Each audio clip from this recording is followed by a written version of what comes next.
मेरे साथ एक महिला है जिन्होंने सिमरजीत सिंह बैंस पर आरोप लगाया है कि उन्होंने इनके साथ बलात्कार किया। वो महिला मेरे साथ हैं, इनसे बात करते हैं कि क्या पूरा मामला है।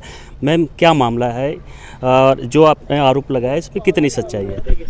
सही, इसमें सारा सभी सच है। जो भी मैंने बोला है वो सच है। सिमरजीत सिंह बैंस से मैं एक रैली में मिली थी। रैली नहीं थी, वो इनकी मीटिंग थी हमारी गली में डीलर के, जिस डीलर से हमने घर लिया था ना। ਤਾਂ ਸਰ ਮੈਂ ਉੱਥੇ ਡੀਲਰ ਦੇ ਘਰ ਹੀ ਉਹਨਾਂ ਨੂੰ ਮਿਲੀ। ਤਾਂ ਮੈਨੂੰ ਕਹਿੰਦੇ ਕਿ ਤੇਰਾ ਘਰ ਕਿੱਥੇ ਹੈ। ਵੈਸੇ ਮੈਂ ਉਹਨਾਂ ਦੀ ਪੜੋਸੀ ਆ, ਮੇਰੇ ਪੇਰੈਂਟਸ ਉੱਧਰ ਹੀ ਨੇ। ਤਾਂ ਮੈਨੂੰ ਕਹਿੰਦੇ ਤੁਹਾਡਾ ਘਰ ਕਿੱਥੇ? ਮੈਂ ਕਿਹਾ ਥੋੜਾ ਅੱਗੇ ਹੈ ਮੇਰਾ ਘਰ। ਤਾਂ ਮੈਨੂੰ ਚਲੋ ਮੀਟਿੰਗ ਹੋ ਗਈ, ਮੈਂ ਆਫਿਸ ਚਲੀ ਗਈ। ਉਸ ਤੋਂ ਬਾਅਦ ਥੋੜ੍ਹੇ ਦਿਨਾਂ ਬਾਅਦ ਨਾ ਮੇਰੇ ਹਸਬੈਂਡ एक्सपायर हो गए सी, तो मेरी 5-6 महीने की इंस्टॉलमेंट पेंडिंग सी है। कौन से बैंक से आपका लोन चल रहा था? मेरा विजय बैंक से। डीलर नहीं करवाया था, डीलर के कॉन्टैक्ट के बंदे थे और ये उनके कॉन्टैक्ट के बंदे थे जिनके घर मीटिंग थी। तो सिमरजीत बैंस के पास में गई, बैंक वाले मेरे पास आ गए मेरे ऑफिस में। मैंने उनको बोला आपको मेरा घर नहीं पता, मेरे घर पे आओ आप।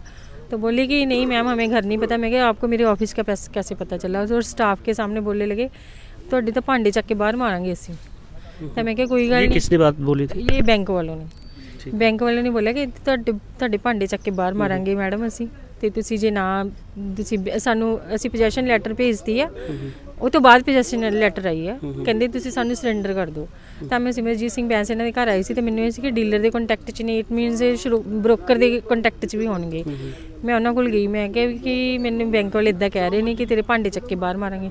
ਕਹਿੰਦੇ ਪੋਜੈਸ਼ਨ ਲੈਟਰ ਉਹਨਾਂ ਨੇ ਭੇਜਦੀ ਆ, ਹੁਣ ਤੇਰੇ ਹੱਥ ਕੁਛ ਨਹੀਂ ਹੈਗਾ, ਡੀਲਰ ਤਾਂ ਤੈਨੂੰ ਕੁਛ ਦੇ ਵੀ ਰਿਹਾ, तेनू कुछ भी नहीं मिलना। किसने ये बात बोली थी? सिमरजीत सिंह बैंस ने, इनके ऑफिस में। तो मैंने कहा कि बैंक वालों से मुझे थोड़ा टाइम ले दो, मैं पीएफ निकलवा के दे देती हूँ इंस्टॉलमेंट। तो इन्होंने बोला कि नहीं आपको। पीएफ कहाँ से निकलवाना था? मेरी कनेक्ट ब्रॉडबैंड माल रोड हेड ऑफिस में जॉब थी एज जूनियर सेल्स मैनेजर। तो मैंने इनको बोला कि मुझे टाइम ले दो। तो ये कहने लगे कि नहीं ये सारी माफिया है, ये सब रले हुए हैं, डीलर भी ब्रोकर भी सभी, बैंक भी, ये मैं कुछ नहीं कर पाऊँगा, आप इनको हैंड ओवर कर दो, जो डीलर बोल रहा है वो कर दो, मकान को हैंड ओवर कर। हाँ जी। तो मैंने बोला कि डीलर तो मुझे बोल रहा है कि 4.5 लाख कैश और एक मैं प्लॉट दूंगा जस्सोवाल में 60 यार्ड्स का 60 गज का। ਤਾਂ ਕਹਿੰਦੇ ਠੀਕ ਹੀ ਕਹਿ ਰਿਹਾ ਉਹ, ਤੈਨੂੰ ਉੱਦਾਂ ਤਾਂ ਤੈਨੂੰ ਕੁਛ ਵੀ ਨਹੀਂ ਮਿਲਣਾ ਹੈਗਾ, ਜੋ ਤੂੰ ਕਹਿੰਦੀ ਉਵੇਂ ਕਰ। ਤਾਂ ਮੈਂ ਕਿਹਾ ਠੀਕ ਹੈ, ਮੈਂ ਉਹਨੂੰ ਚਾਬੀਆਂ ਦੇ ਰਹੀ ਹਾਂ, ਕੱਲ੍ਹ ਨੂੰ ਕੋਈ ਗੱਲਬਾਤ ਹੁੰਦੀ ਹੈ ਤਾਂ ਤੁਸੀਂ ਦੇਖਣਾ। ਕਹਿੰਦੇ ਠੀਕ ਹੈ, ਬਹੁਤ ਨਾਈਸ ਬੰਦਾ ਆ। ਮੈਂ ਕਿਹਾ ਚਲੋ ਠੀਕ ਹੈ। ਮੈਂ ਉਹਨੂੰ ਆਪਣੇ ਘਰ ਦੀ ਚਾਬੀਆਂ ਦੇਤੀਆਂ। ਉਹਨੇ 1 ਮਹੀਨੇ ਬਾਅਦ 18.5 ਲੱਖ ਦਾ ਉਹ ਘਰ ਵੇਚ ਲਿਆ। ਤੇ ਮੈਂ ਹਾਂਜੀ, ਇਹਨੇ ਮੈਨੂੰ 4.5 ਲੱਖ ਕੈਸ਼ ਦਿੱਤਾ, ਇੱਕ ਜੱਸੋਵਾਲ ਜਗ੍ਹਾ ਦੇਤੀ। ਤਾਂ ਮੈਨੂੰ ਕਹਿੰਦਾ ਕਿ ਬਰਸਾਤਾਂ ਤੋਂ ਬਾਅਦ ਅਸੀਂ ਕੋਠੀਆਂ ਸ਼ੁਰੂ ਕਰਨੀਆਂ ਨੇ, ਤੁਸੀਂ ਫੁੱਲ ਐਂਡ ਫਾਈਨਲ ਬਿਆਨਾ ਲੈ ਲਓ, ਰਜਿਸਟਰੀ ਨਾ ਕਰਵਾਓ। ਤਾਂ ਮੈਂ ਇਹਨਾਂ ਨੂੰ ਕਿਹਾ ਠੀਕ ਹੈ ਚਲੋ ਹੈ ਨਾ। ਕਹਿੰਦੇ 8000 ਤੁਸੀਂ ਵੇਸਟ ਨਾ ਕਰੋ, ਤੇ ਬਰਸਾਤਾਂ ਤੋਂ ਬਾਅਦ ਕੋਠੀਆਂ ਸ਼ੁਰੂ ਕਰਦੇ ਹੋ ਤੁਸੀਂ ਪੈਸੇ ਹੀ ਲੈ ਲਓ। ਮੈਂ ਕਿਹਾ ਚਲੋ ਠੀਕ ਹੈ। ਲੋਕਡਾਊਨ ਤੋਂ ਪਹਿਲਾਂ ਮੈਨੂੰ ਕਿਹਾ ਕਿ ਮੈਨੂੰ ਪੇਮੈਂਟ ਚਾਹੀਦੀ ਆ, ਕਹਿੰਦਾ ਨਹੀਂ ਮੈਡਮ ਹਜੇ ਨਹੀਂ ਹੋ ਸਕਦੀ। ਉਸ ਤੋਂ ਬਾਅਦ ਫਿਰ ਮੈਂ ਲੋਕਡਾਊਨ ਤੋਂ ਬਾਅਦ ਗਈ, ਮੈਂ ਕਿਹਾ ਵੀ ਮੈਨੂੰ ਪੈਸੇ ਚਾਹੀਦੇ ਨੇ, ਵੀ ਬਹੁਤ ਜ਼ਰੂਰੀ ਹੈ। ਤੇ ਮੈਨੂੰ ਲੱਗਦਾ ਸੀ ਕਿ ਮੇਰੇ ਪੈਸੇ ਡੁੱਬ ਜਾਣੇ, ਮੈਨੂੰ ਪਲਾਟ ਦਾ ਕੁਝ ਵੀ ਨਹੀਂ ਮਿਲਣਾ ਹੈਗਾ, ਕਿਉਂਕਿ ਪਲਾਟ ਡਿਨਾਈ ਕਰੀ ਜਾ ਰਿਹਾ ਸੀ ਬਾਰ-ਬਾਰ। ਤਾਂ ਕਹਿੰਦਾ ਕਿ ਮੈਡਮ ਇੱਦਾਂ ਕਰੋ, ਅਸੀਂ ਕੁਝ ਨਹੀਂ ਕਰ ਸਕਦੇ। ਕਹਿੰਦਾ ਵੀ ਜੇ ਪਹਿਲਾਂ ਉਹ ਲੋਕਡਾਊਨ ਤੋਂ ਪਹਿਲਾਂ ਦੀਆਂ ਗੱਲਾਂ ਹੁਣ ਅਸੀਂ ਕੁਝ ਨਹੀਂ ਕਰ ਸਕਦੇ, ਹੁਣ ਤਾਂ ਤੁਸੀਂ ਜਾਂ ਤਾਂ ਆਪ ਵੇਚ ਲਓ, ਰਜਿਸਟਰੀ ਕਰਾ ਲਓ, ਜਾਂ ਫਿਰ ਤੁਸੀਂ 1600 ਦੇ ਹਿਸਾਬ ਨਾਲ ਰੇਟ ਦੇ ਪੈਸੇ ਲੈ ਲਓ। ਮੈਨੂੰ ये बात किसने बोली? डीलर ने, सुखचैन सिंह खैरा ने। इसमें बैंस साहब का कहाँ पे रोल आ रहा है? यहाँ मैं बता रही हूँ, सुखचैन सिंह खैरा ने बोला कि 1600 रेट दूंगा। तो मैं बैंस साहब के पास गई। बैंस साहब को मैंने फिर से बोला कि वो आपने तो बोला था कि वो नाइस बंदा है, उसकी मार्केट में चलती है, और उसने मुझे बोला कि मेरी ज़ुबान है। तो मैंने कहा आपने कहाँ से क्या नाइस बोला? वो तो अपनी स्टेटमेंट से मुकर रहा है ना। तो वो बोले कि कोई बात नहीं, मैं बात करता हूँ। उन्होंने बात करी तो वो कहते कि मैंने बात कर ली है, वो अपनी पॉकेट से आपको 25,000 रुपये दे देगा। तो उसने मुझे 20,000 एक दिया और 5,000 मुझे कहता कि रात को कॉल करना। शाम को मैंने सारा दिन कॉल करी, शाम को कॉल करी तो बोला कि आ जाओ आप ले जाओ पैसे। तो मुझे गिल्स गार्डन के पास बुलाया। गिल्स गार्डन के पास गई तो कहता है कि आगे आ जाओ ट्रॉली के पास। अंधेरा था पूरा वहाँ पे GNE रोड पे। तो कार में बैठा था, मुझे कहते कि पहले मैं कार में बैठा था? सुखचैन सिंह खैरा डीलर। तो मुझे कहते कि कार में बैठो, मैं पैसे देता हूँ। और पैसे उसने मुझे 5,000 दे दिए। मैंने कहा कि भैया मुझे तंग मत करो, मेरा बेटा बीमार है, मुझे मेरी पेमेंट है ये, आप तो कमा चुके हो। कहता मेरी मेहनत सी हो। मैं कहा प्रॉपर्टी तो मेरी सी ना, जो तेरी मेहनत सी। 18.5 लाख कमा के तू मैंने 5,30,000 भी नहीं दे रहा। ਫਿਰ ਉਸ ਤੋਂ ਬਾਅਦ ਫਿਰ ਮੈਂ ਇਹਦੇ ਕੋਲ ਦੁਬਾਰਾ ਗਈ, ਮੈਂ ਕਿ ਪੇਮੈਂਟ, ਕਹਿੰਦਾ ਪੇਮੈਂਟ ਤੁਸੀਂ ਰਜਿਸਟਰੀ ਕਰਾ ਲਓ, ਆਪੇ ਵੇਚੋ, ਮੈਂ ਨਹੀਂ ਵੇਚ ਸਕਦਾ, ਭੁੱਲ ਜਾਓ, ਸਾਲ ਤੱਕ ਪੈਸੇ ਮਿਲਣਗੇ ਤੁਹਾਨੂੰ ਇਹਦੇ। ਤਾਂ ਫਿਰ ਮੈਂ ਸਿਮਰਜੀਤ ਸਿੰਘ ਬੈਂਸ ਕੋਲ ਗਈ, ਕਹਿੰਦੇ ਕੋਈ ਨਾ ਮੈਂ ਇਹਨੂੰ ਬੁਲਾਉਣਾ ਵਾ। ਮੈਨੂੰ ਕਿ ਇੱਕ ਦੋ ਵਾਰੀ ਕਹਿੰਦੇ ਉਹ फ़ोन ही नहीं चकता हैगा, एक MLA फ़ोन करे, डीलर फ़ोन ना चक्के।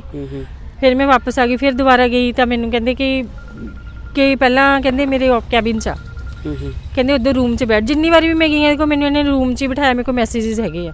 कौन से रूम पे? इसके ऑफिस के साथ वाला रूम है, छोटा रूम है, उसमें उसने मुझे बिठाया। कौन सा ऑफिस? यहाँ पे इनके कई ऑफिस हैं। कोट मंगल सिंह का ऑफिस है। तो कहते उधर बैठो, उधर मैं बैठी तो थोड़ी देर बाद आया और इसने मेरे साथ अब्यूज़ किया मुझे। हाँ जी, मतलब मेरे कहने का मतलब ये है, जिस ऑफिस की बात कर रहे हो वो उनका घर भी सामने है। हाँ, और वहाँ पे उनके भाई का भी ऑफिस है, सिमरजीत सिंह बैंस का भी है। हाँ, वहाँ पे तकरीबन सैकड़ों लोग वहाँ पे सिंगल विंडो बना वहाँ पे रहते हैं। तो कैसे ये चीज़ें इस तरह हो गई? इस ऐसे लोगों पे कोई शक नहीं ना कर पाएगा ऐसे, इसी वजह से ये मैं इस गेट से जाती हूँ तो ये इधर से ऑफिस है, इसका ऑफिस के अंदर से गेट आता है, ये अंदर से आता है ना, पब्लिक को थोड़ा पता है कि अंदर आ रहा है मेरे पास।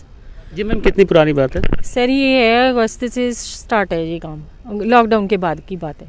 उस समय आपने कोई कंप्लेंट वगैरह किया था पुलिस में? सर कंप्लेंट मैं क्यों करूँगी, क्योंकि पैसे मेरे पे डूब रहे थे, क्योंकि डीलर इनके इशारों पे ही बोल रहा था। ये ग्रीन सिग्नल देते थे तो वो 5,000 दे देता था मुझे। कभी पैसे आपको मिल गए मैम? सर मुझे इसने पैसे मुझे मिले थे, 25,000 एक मिला, उसके बाद फिर 30,000 मिला, उसके बाद वो भी मुझे इससे बार बार इसके रूम में मिलना पड़ा। तो फिर उसके बाद फिर से मैंने इसे बोला कि डीलर मेरे से बात नहीं कर रहा ना सही से। तो इन्होंने बोला कि भाभी घर आ, इन्हों की भाभी है कोई जसवीर कौर। तो उस तो बाद कहते हुण मैं डेट कहते फिर मैंने मैसेज आया, कहते पेमेंट ले ली। मैं कि पेमेंट मिली नहीं हैगी, मैंने 1600 कह रहा, लुट्टे सानू लुट्टी जा रहा। कहता 100 सैड मैसेज है मेरे को, कहता 100 सैड मैं गल करदा। तो मैं क्या गल मैं नहीं करनी हैगी, कहता मैं गल करके दसदा, कहता हुण गल करो। मैं क्या मैं कोई गल नहीं करनी हैगी, तुसी पेमेंट कही है तुसी लैके दोगे। मैडम सिमरजीत सिंह बैंस जो MLA हैं आतमनगर से, वो कह रहे हैं कि ये उनको झूठा फंसाया जा रहा है, जो लेडी है सब कुछ झूठ बोल रही है। अच्छा, सब कुछ झूठ बोल रही है? तो जसकरण तेजा ने पैसे दिलवाए ना मुझे, फिर इसने थोड़ी दिलवाए, फिर इसने 25 एक दिलवाया, 35,000 एक दिलवाया। उसके बाद फिर से ऑफिस बुलाया जा रहा था, तब तक मैंने कंप्लेंट करी हुई थी। तो 2 बार इसने मुझे जसवीर भाभी के घर बुलाया, उसके सामने रिलेशन की, तीसरी बार इसने उसके बेटे के सामने करी रिलेशन बनाए मेरे साथ। आपके कहने मतलब जो भी गलत काम हुआ अलग अलग जगहों पर हुआ? अलग अलग जगह, 2 जगह हैं सिर्फ, एक इसका ऑफिस का कैबिन साथ वाला और एक जसवीर कौर भाभी है जो। जी बिल्कुल, आप देख सकते हैं कि ये महिला जो सिमरजीत सिंह बैंस हैं, लोक इंसाफ पार्टी के प्रधान और आतमनगर एरिया से MLA, उसके ऊपर इनका आरोप है कि उन्होंने अलग अलग जगहों पर बुलाकर इनके साथ गलत काम किया। राजेश गौतम, न्यूज़ 24 लुधियाना।